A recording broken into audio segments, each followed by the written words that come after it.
Hello everyone, I'm Brian. Today I'm reacting to Consciousness versus Awareness.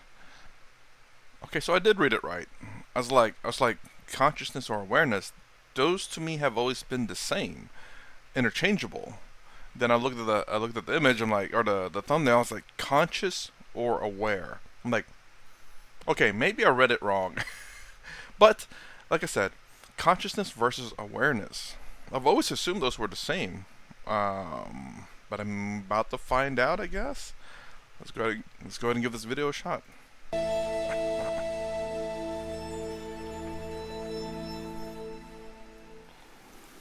जब उड़क राख करा करता रहा. Okay, I didn't realize this was in Hindi.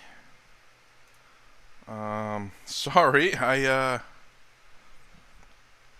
English auto-generate. It's clearly not generating right. But there is the when the Lord expands His creation, there are many types of living beings get created. When you dissolve everything, then all the living beings get absorbed back into you. परजा धारत तब देह. अपारा जब आकारक करत हो. कबहू तुम my मिलत देह धर सबहू. When the Lord expands His creation, then many types of living beings get created. When you dissolve everything, then all the living beings get absorbed back into you. Please help me understand, what does expansion and dissolution of Lord mean? The Lord Abhilash is the source of your consciousness. The world is the expanse of your consciousness. The Lord is the source of your consciousness. The world is the expanse of your consciousness.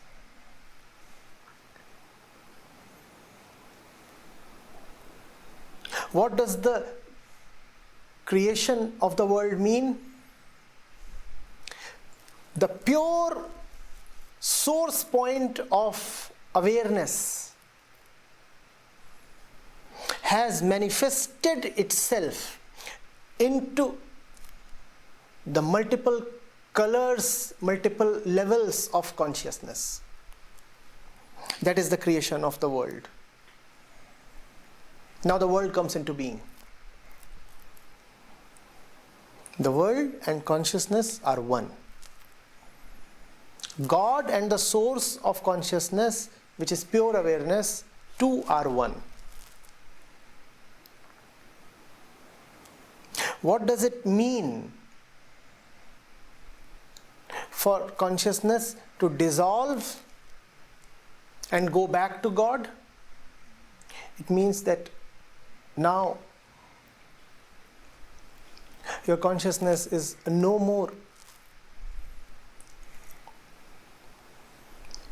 affiliated with its contents. Interesting though, whenever it says it's like it dissolves back into God, as though it was separated. What is consciousness? The contents of consciousness are consciousness itself. Whenever you say you are conscious, you are always conscious of something. So consciousness always has contents. When you say you are thinking, you are always thinking about something. So consciousness is nothing without its contents. I would even say if you're conscious of nothing, actually, even nothing would be still nothing is content. But if you're conscious of nothing, it it is still conscious, right? Because it's kind of like when you look at deep sleep would be a great example. It's pure blackness, pure but supposedly pure awareness, pure consciousness, with no emotion, no distractions, not your emotions, not your thoughts, not even the material world. So consciousness is nothing without content. That's weird. Could we say that consciousness is still something even without content because of being conscious of nothing? Or is nothing, in some sense, content as well? It's weird to say that because you can't say negative is. It's wording. You can't say nothing is something because nothing is nothing. Content is something, nothing is not content. And awareness of nothing is awareness of not content. Word salad. What does it mean then for the world to be absorbed back into God? It means that now you have consciousness without content, or you have pure awareness. My bad. Okay, there we go. You can express it either way. You could either say now there is consciousness sans the contents of consciousness, in the sense that now the ego tendency finds no need to associate itself, identify itself, affiliate itself with any of the contents of consciousness. Or you could say consciousness itself has receded and is now finding rest in pure awareness. There is no expanse. There is just a point. And that point am I. Let me go back. So consciousness seems like in this context is kind of a mixture between the ego and consciousness, or pure awareness. Consciousness is this middle ground between the ego and pure awareness, it seems, because it seems like it can be, it can identify with things, but at the same time, it can find pure awareness and now no longer identify with the ego. This, if I were to translate this into in terms of Advaita Vedanta, at least as far as I know, would be the fact that we're confusing. To use this terminology, we're confusing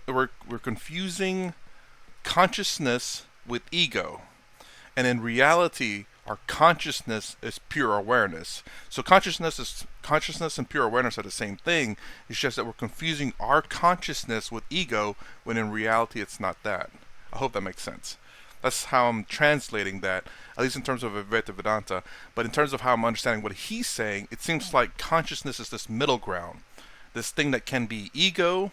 As far as I understand, ego has identity. It's stuck to the material realm. It's an attachment, and pure awareness is none of that. It's the complete opposite of ego. And this consciousness is getting stuck with the identity, but it can find itself in pure awareness. A point.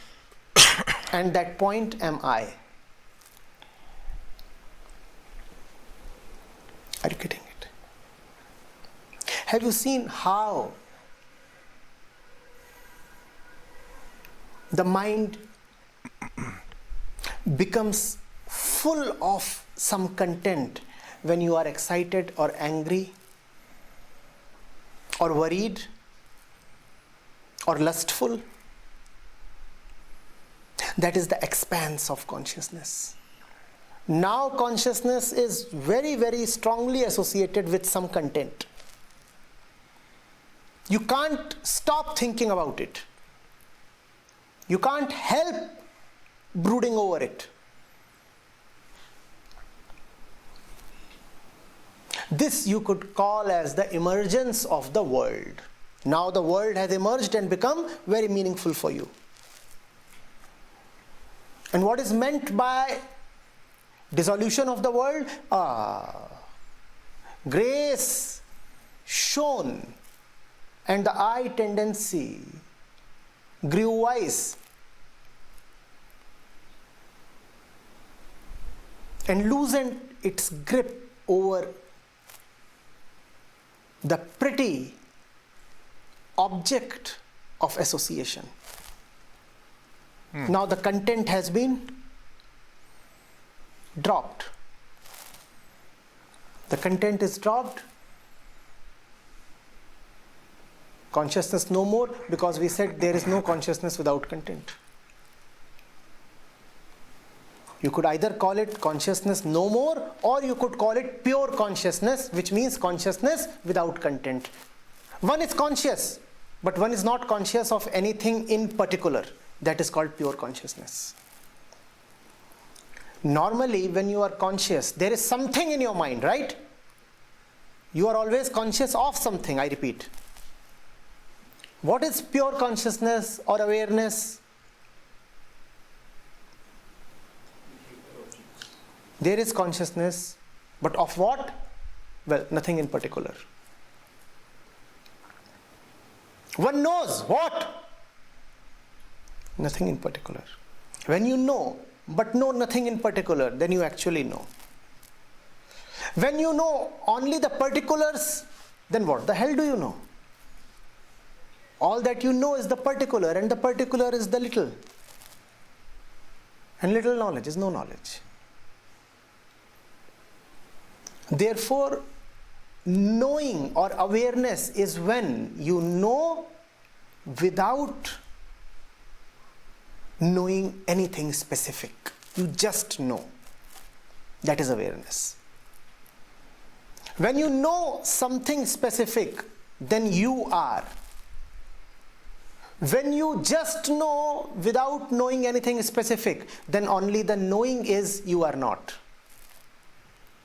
I'll repeat. When you know something specific, then I'm going to rewind so I can say that 2 more times. That is, hold on. Okay, wow, this is, well,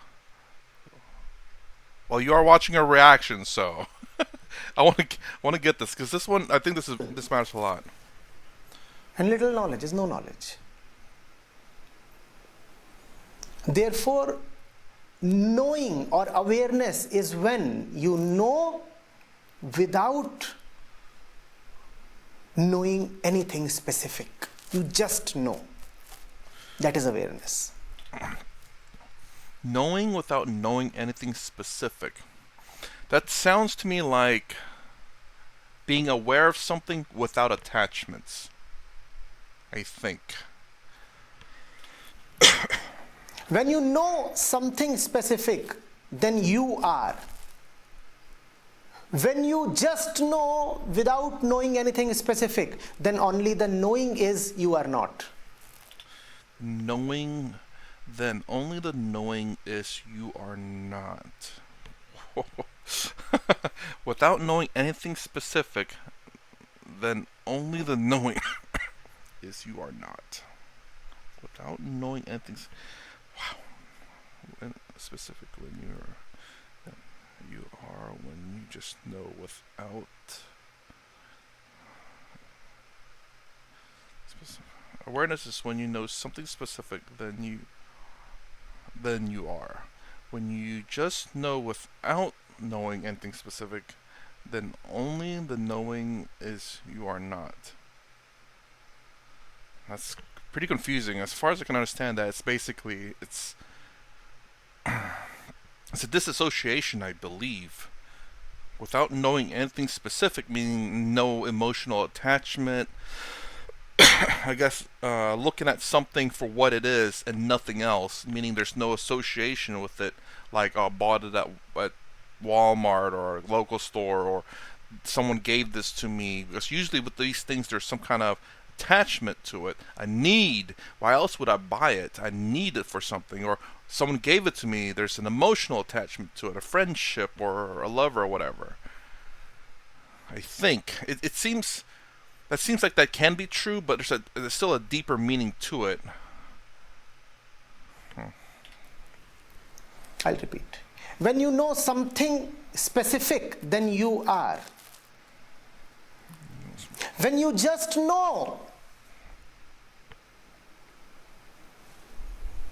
Nothing specific, then you are not. Only knowing is. That you could also call as knowing without the knower. And that is awareness. In consciousness, knowledge is always with a knower. So there is knower and he has knowledge, and this is the usual process of consciousness. In awareness, there is only knowing. There is no object of knowledge and therefore no knower. Therefore, you can be conscious, but you can never be aware. In consciousness, the I is preserved and strengthened. In awareness, there is no I at all. There is just God. Okay, what a way to explain that. So yeah, I guess my initial is true. I understood it that way, where there is the ego, which is again attachment, identity, and then consciousness or pure awareness, as he says it, is knowing without the attachments.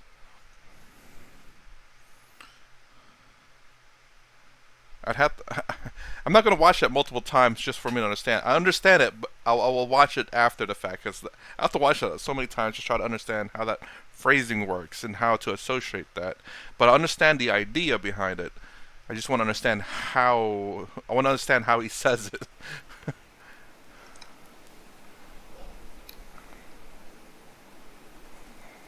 Getting it?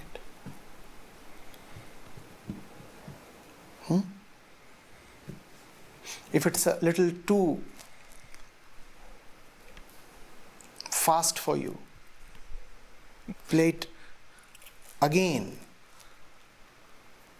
on your device. He read my and mind. listen to it. Rather play it on loop. Yeah, that's what I was going to do. I'll say this. I kind of like the way Swami Sarvapriyananda says it. It's a bit more understandable for me. And it's strict definitions as opposed to say consciousness and pure consciousness, because while there is a way to separate that, obviously when you say consciousness, you have to understand it's not pure consciousness. In terms of what Swami Sarvapriyananda and Swami Taratmananda has said, is that they say ego and then consciousness. Pure consciousness, consciousness, and awareness are all the same. Ego is something separate. Ego is the one that has the attachment. So the way I translate it from what he says into what they've taught is ego and consciousness are the same because there is attachment, identity to it. Pure consciousness is pure consciousness, and pure awareness or awareness in terms of what the Swamis have said. So that's how I can understand what he's saying whenever he speaks. There's been a few times where he says the mind, in which he refers to the consciousness, pure consciousness, in terms of his definition, pure consciousness. So whenever I listen to it, I have to be aware of the context he says, because he even says the mind, which in terms of what the Swamis have said, the mind is not the brain, but the activity of the brain, like what we would consider the mind, and ego as well. So, but in terms of that one video that he was saying the mind in was actually pure consciousness. Let me phrase it the way he's phrasing it, so that so the mind in that one and pure consciousness were one and the same. I can't remember which video it was, but I had to watch it, and I had to be aware that whenever he says mind, I did associate it with what the Swamis have said, but also have to understand that he may phrase it, he may use the word mind differently. That's the reason why I have multiple brains or minds, not brains. I only have one brain, maybe half a brain, but I have multiple minds, which is my mind, the way I learned from Swami Taratmananda, Swami Sarvapriyananda, Sadhguru, Acharya Prashant. So I have these different ways of understanding things, and if they all link up together, I have a stronger understanding of that word. So pure consciousness links to all of them, except for my mind. But pure consciousness means all the same thing whenever we talk about Acharya Prashant here, Swami Sarvapriyananda, Swami Taratmananda, and Sadhguru. I don't know if Lakhani has said that yet, but that's the reason why I have multiple minds, so that I can separate them and not get them confused with the definitions. I have not said even a quarter of what needs to be said on this. And we're looping the But I've first already statement. said much more than what can be said on this. So the rest is upon you. Listen to this again and again.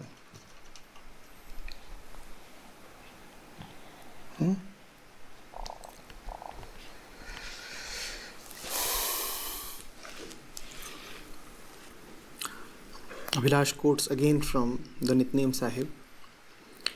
Bhoot Bhavik Bhavan Kahani.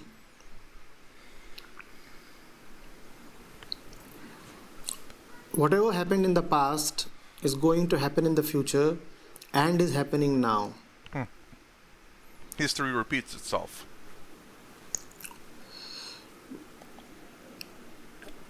Abhilash says, I'm not clear about this statement.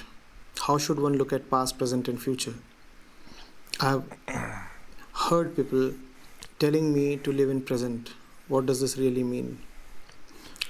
This statement in Nityanand seems to indicate that the future is nothing but a repetition of the past.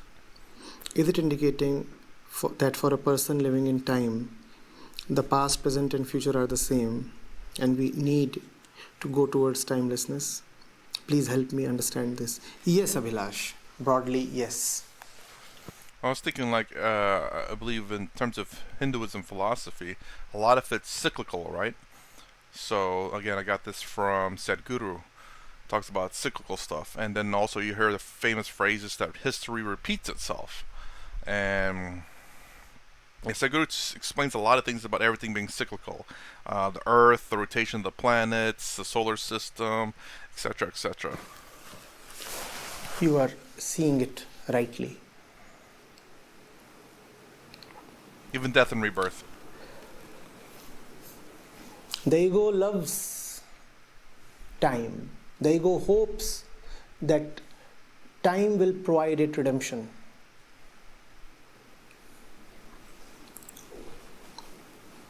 So the ego never likes to opt out of time. It continues to swim in time. And in time, there is no newness. There is only a repetition of the past.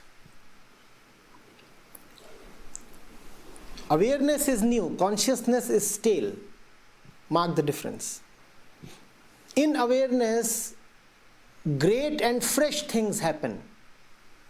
In consciousness, petty and stale things happen. Consciousness is so scared, it merely wants to repeat the past.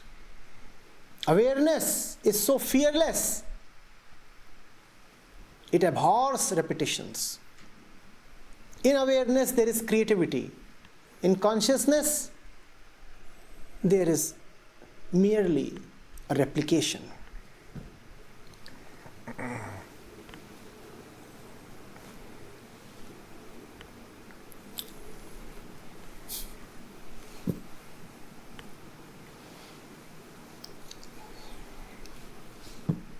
Consciousness is second-handed, never new.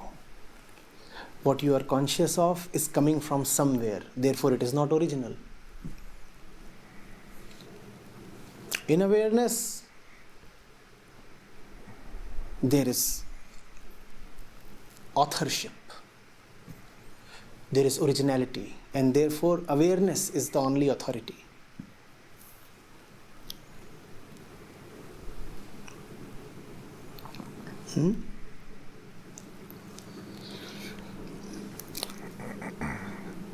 The Guru is telling us whatever happened in the past is going to happen in the future and is happening now.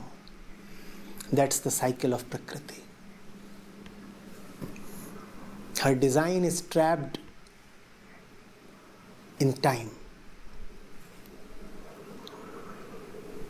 Prakriti is movement, and movement can happen only in time.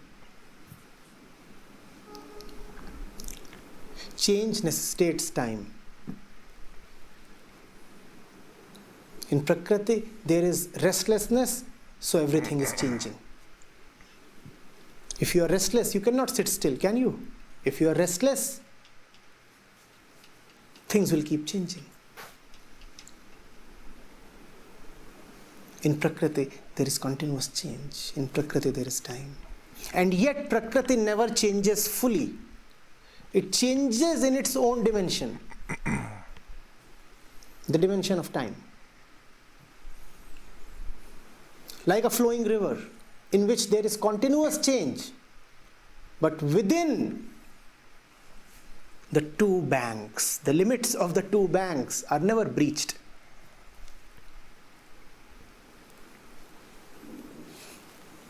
Have you ever seen a river flying? At best, it changes its course a little, or floods the neighboring areas a little. That's cosmetic rebellion. But the river is so severely and so cruelly contained by its course, its boundaries. And yet it is always moving. Movement that is merely superficial and affords it no real change actually.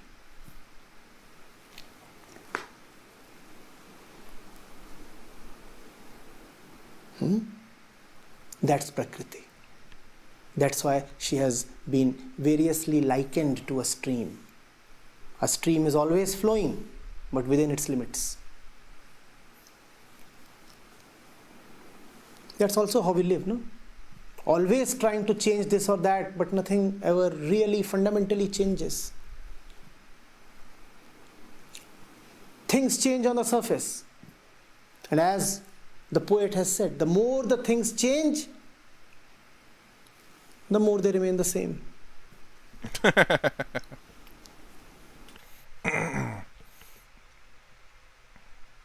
I think things have changed for me. And if I want change, I have to make change, though. So I wouldn't say that's always true. There is a saying for that, for sure. And I'm sure there are people out there who try to make change, but never really made change. They just think they did. Maybe it also ties into a lot of things. Like maybe you say, I'm going to move to a different country or move to a different city. That would be change. And you end up going to work and doing the same thing over again. It's like, oh my gosh, I moved to this city or moved to this country expecting to be better. I end up working a job that I absolutely hate again. So nothing has changed. Well, that's a very shallow, narrow way of looking at it. Everything has changed. Just your job's the same. Your feeling for your job's also the same. But everything else has changed. Your environment, the people. But we're so narrow-minded, or perhaps narrow-minded or narrow-viewed, that we don't see the change and we think it's the same. And I think that's the problem. It's the perspective. When you're a different city, things have changed. But people want specific things to change. And whenever those specific things don't change, then nothing has changed. You had jealousy in the past, you have jealousy now. You had insecurity in the past, you have insecurity now.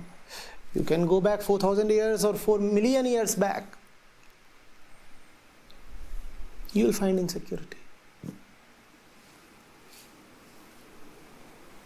And irrespective of how long back you go, you'll always find a three-dimensional world, won't you?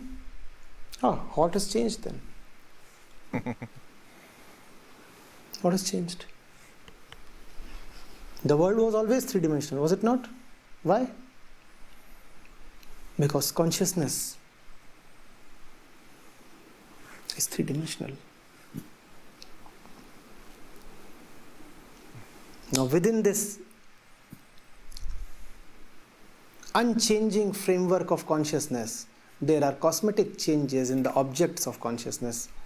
That's hardly any change. And therefore, the fundamental condition of man has remained the same. Man was fearful 5,000 years back, he is fearful even today. People were fighting for property 5,000 years back, they're fighting for property even today. Men were fighting for women 5,000 years back. Even today it's the same. What has changed? So the saints are saying whatever happened in the past is going to happen in the future and is happening even now. Does that mean there is no possibility of liberation? There is. There were liberated ones in the past and there are liberated ones today as well.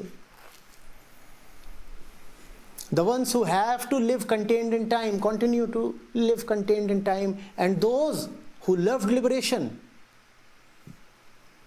they flew away then and they flew away even today. So it looks like he's talking more of the grander scheme of things where, nothing has changed. Yeah, if you look at it that way, yeah, I can see that. But I guess is it the micro chasm of your life, things change. You don't have to look at if you look at, yeah, if the further out from your life you look at, the more insignificant you, jeez, the more insignificant you become, the more insignificant the changes. Absolutely true, but I don't like to look at it that way. Just because the grand scheme of things, I'm not going to make any changes to that, so I don't need to worry about it. I just need to worry about my little tiny space here, and worry about myself, and worry about what I can affect.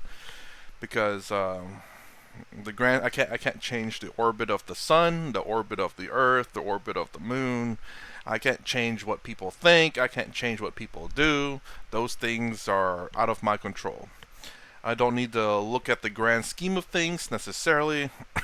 I can observe it, and if I can make change, maybe make those change, but that's asking a lot.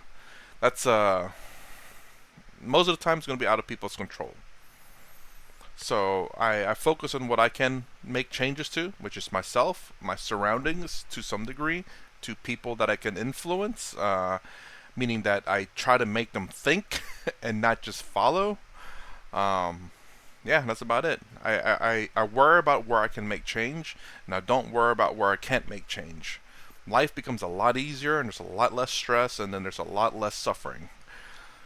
Even like I said, even if there are certain areas where you can make change, like your friends or whatever, you try to talk them into doing things. But if you understand that you have no control over whether they change or not, so that if you try to convince them and they don't suffer about it, because you can influence them, but you cannot make them change.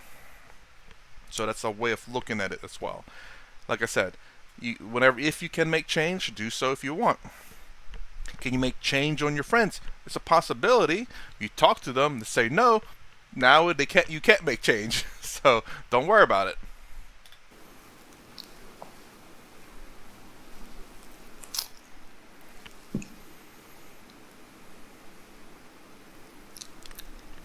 You need to have a love for the sky, you will fly away.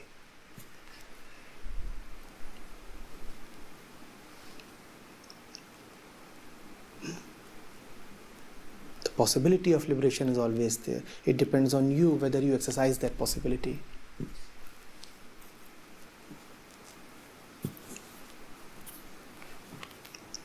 Getting it?